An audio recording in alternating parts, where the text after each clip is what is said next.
Bulletin मधली पहिली बातमी समोर येते। महाराष्ट्रात एकही पाकिस्तानी नागरिक राहणार नाही अशी माहिती मुख्यमंत्री देवेंद्र फडणवीसांनी दिली आहे। आज संध्याकाळपर्यंत सर्वांना पाकिस्तानात पाठवण्याची व्यवस्था केल्याचंही त्यांनी सांगितलंय। तर फडणवीसांची प्रतिक्रिया समोर येते। सर्वांना पाकिस्तानात पाठवण्याची व्यवस्था केल्याचं त्यांनी सांगितलेलं आहे। एकही हरवलेला नाही। जेवढे पाकिस्तानी नागरिक आहेत ते सगळे सापडलेले आहेत, सगळे बाहेर चाललेले आहेत, सगळ्यांची घालवायची व्यवस्था केलेली आहे। एकही पाकिस्तानी नागरिक या ठिकाणी राहणार नाही। माझा अंदाज आहे आज संध्याकाळपर्यंत किंवा उद्यापर्यंत पूर्ण होऊन जाईल।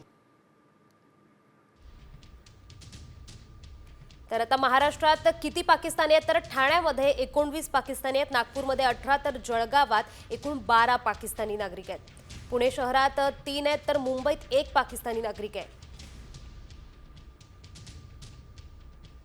तर नवी मुंबईमध्ये 1 आणि रायगडमध्ये सुद्धा 1 पाकिस्तानी नागरिक आहे।